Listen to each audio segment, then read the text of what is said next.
Mobil listrik Wuling REV ini kita bakal bawa keliling Jakarta seharian. Dari pagi sampai malam kira-kira ngabisin baterai berapa ya? Karena ini kan Wuling REV yang long range. Dia punya baterai 26,7 kWh dan kita bakal tahu, kita bakal kasih info ke teman-teman kira-kira dari full nih, sekarang baterainya full, nanti malam bakal habis baterai berapa. Dan sekarang kita sudah pegang kuncinya kayak gini, lucu banget. Langsung aja.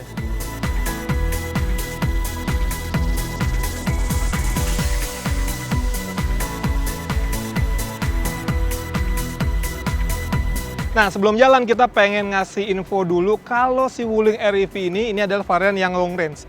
Makanya dia ada beberapa fitur yang cukup mumpuni, terutama Internet of Vehicle. Nah, kita udah pegang smartphone yang sudah terhubung dengan mobilnya. Jadi di aplikasi ini udah bisa punya beberapa fungsi ya. Ini bisa geotagging, lalu kita bisa nyalain mobil dari sini. Untuk nyalain AC-nya juga bisa, bahkan kita bisa buka jendela juga misalnya nih ya. Kita buka jendela, tuh langsung kebuka semua kan. Kita bisa tutup lagi, lalu kita misalnya mau nyalain AC, nah ini bisa banget. Jadi ketika misalnya kita masuk ke dalam mobil itu udah dingin teman-teman. Jadi emang asik banget. Dan ini juga bisa untuk buka atau untuk kunci pintu ya. Nah ini udah kebuka, kalau kita pencet lagi dia kekunci tuh. Jadi emang praktis banget. Dan saya juga pengen informasi ke teman-teman, jadi untuk pengecasannya ini ada di bagian depan. Nah ini gampang banget. Jadi untuk standarnya itu dia portable chargernya itu memerlukan daya 2200 watt, artinya yang 10 ampere ya. Tapi kalau misalnya teman-teman ke SPKLU itu dia bisa, atau nggak SPKLU lah, mungkin teman-teman beli yang versi dapat wall charging. Nah itu kan dia sekitar di 7.000-an, tapi ke mobilnya ini masuknya 6.600 watt gitu. Nah ini portnya.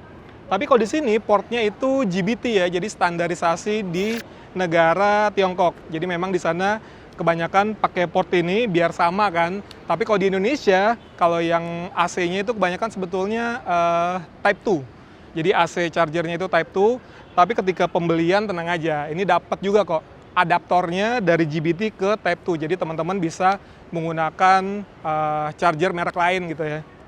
Jadi praktis banget.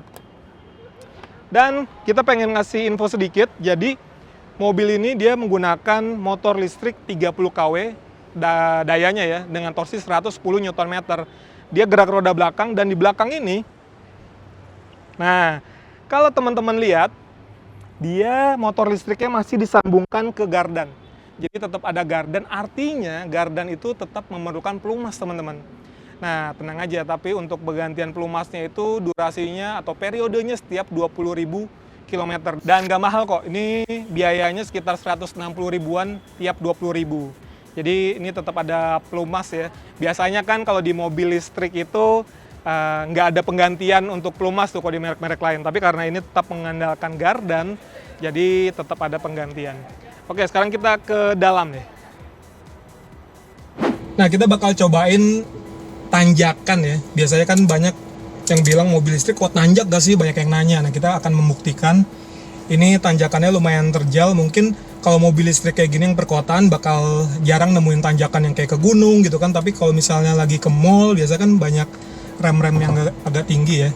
Nah, ini kita cobain dari berhenti. Ini kita berhenti lagi di tengah ya, karena ini ada fitur hill hold control, jadi kita tinggal angkat aja, dia masih ngerem juga dan kita bisa jalan lagi. Dan kuat-kuat aja kok, gampang aja, nggak usah perlu nginjek pedal akselerasi yang dalam banget gitu. Jadi aman banget nih untuk mobil listrik Wuling REV.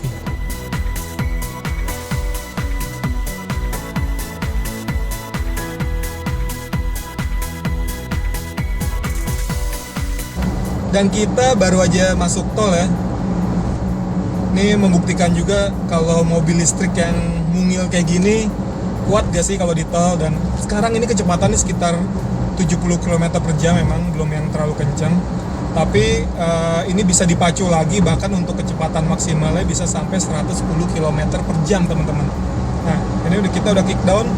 Batas kecepatan adalah 80 km per jam. Wow. Jadi kita diingetin teman-teman tadi ada kalau teman-teman denger batas kecepatan maksimal 80 km per jam. Jadi di ruas tol adalah 80 km ya per jam. oke. Nah, kita diomelin nih kalau kecepatan kita lebih dari 80 km per jam.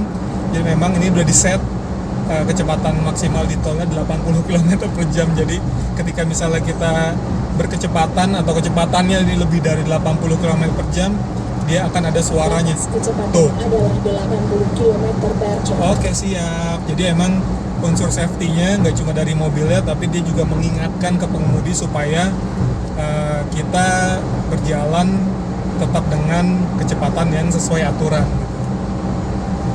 Ini kita masih pakai mode Eco, kita pakai mode, kita ganti mode ya, coba ya. Oh, salah. Oke, ini kita pakai mode Sport.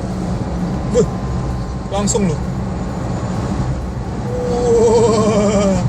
Emang nambah kecepatannya nggak terlalu yang signifikan, tapi ini udah 100 kilo. Oke juga ya mobil-mobil ini, tapi emang lumayan limbung karena mobilnya kecil juga kan ya. Ketika kita pindah lajur misalnya, tuh, lumayan limbung sih rasanya. Dan perpindahannya dari eco normal ke sport itu mode berkendaranya lebih kepada respons dari si pedal akselerator. Jadi ketika misal di mode sport kita toil dikit aja dia langsung berakselerasi. Tapi begitu di mode eco ya dibikinnya agak-agak lemot sedikit lah. Nah, ini juga regeneratifnya ternyata bisa diatur teman-teman. Cuma emang kurang praktis ya kalau di mobil-mobil listrik lain mungkin ada tombol yang mempermudah gitu ya, atau misalnya dari pedal shift kalau di Ioniq tuh.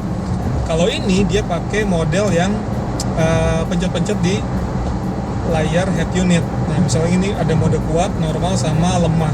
Jadi kalau kita pakai mode yang kuat, ketika misalnya kita angkat pedal akselerator, nah ini engine brake-nya itu berasa lebih kuat gitu.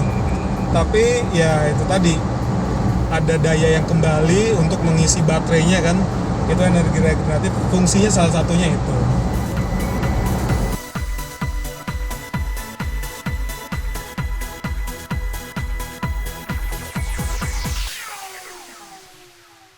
Nah teman-teman, kita sekarang sudah sampai di Rumah Wijaya. Sebetulnya ini belum finish ya, jadi kita masih nanti dari sini, dari Blok M menuju ke Senayan lagi di Spark itu.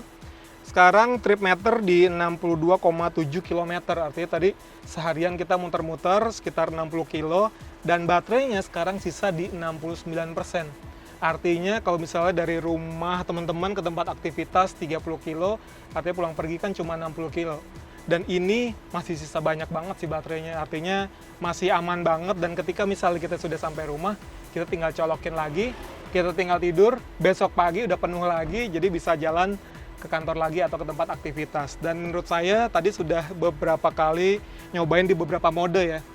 Tadi di mode Eco memang ketika di tol ternyata kecepatannya itu sekitar 80-an lah, 85 atau 86 maksimal gitu. Tapi ketika misalnya kita pindahin ke mode sport, tadi bahkan bisa sampai di 105 km per jam ya. Jadi ya lumayan banget sekali lagi buat aktivitas harian di dalam kota. Udah gitu juga fitur-fiturnya ini kan udah lumayan canggih dibandingkan mobil konvensional pun.